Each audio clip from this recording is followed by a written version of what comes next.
Et bonjour à tous.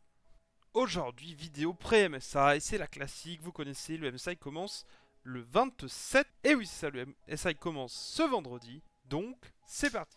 Chance de l'Europe au MSI. Déjà, on va faire un résumé de comment ça se passe. Play-in, il y a une de nos deux équipes européennes qui est G2 qui est en play-in. Tous les matchs de la compète sont en BO5. Play-in, phase de groupe, phase de bracket, tout, peu importe ce que c'est du BO5 fearless. Et l'autre petite subtilité à retenir du format, c'est que une fois qu'on aura fini les play-in, deux équipes de la même région ne peuvent pas se retrouver du même côté de l'arbre. Ça veut dire que si on a un affrontement inter-région, il sera forcément en finale. Une fois qu'on a ça en tête, c'est assez simple. Donc en play-in, on a G2, Furia, BLG et GAM. Les deux équipes qui sont censées passer, c'est G2 et BLG. Furia, c'est du Amérique du Sud, c'est pas mauvais, mais c'est pas censé être au niveau. Et GAM, on les connaît, ils sont capables d'une upset, mais en BO5, ça m'a l'air très compliqué.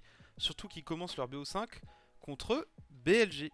Ensuite, ça voudrait dire qu'on a G2 d'un côté de l'arbre et Koi de l'autre. Et honnêtement, ça nous arrange pas trop. Si elles avaient été du même côté de l'arbre, ces équipes auraient pu se rencontrer et du coup nous faire passer automatiquement une équipe dans une phase supérieure.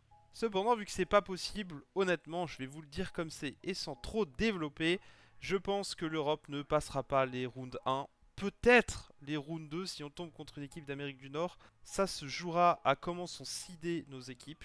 Mais je vois même pas ni G2 ni Koi arriver en quart ou en demi-finale. Il y a un loser bracket. Ça veut dire que même si on perd un match, mais en loser bracket, on risque de retrouver des équipes qui sont très fortes, peut-être même trop fortes, parce que on rappelle que l'Amérique du Nord envoie FlyQuest et que FlyQuest est une très bonne équipe. Faut vraiment pas dormir dessus. Je pense que si G2 tombe contre FlyQuest, surtout si c'est le G2 de la finale, c'est loin d'être gagné d'avance. Et si MKOI tombe contre FlyQuest, c'est pas non plus gagné, parce qu'on rappelle que Jojo Pion était en Amérique du Nord il y a quelques temps et ils se sont fait laver par FlyQuest. Donc voilà, tout ça pour vous dire que si on a une équipe qui est ne serait-ce qu'en équivalent de demi-finale, ce sera déjà un exploit. Les équipes asiatiques sont des monstres. BLG, c'est la même équipe qui a fait la finale contre T1. T1, c'est presque la même équipe qui a gagné les Worlds. Genji est dans une run de 18-0 en Corée. Anyone's Legend est seed 1 de la Chine. Ils ont battu BLG en finale. Et c'est vraiment des monstres. Leur mid laner est fou. Donc pour moi, le carré final, ce seront les 4 équipes asiatiques si elles tombent pas l'une contre l'autre avant.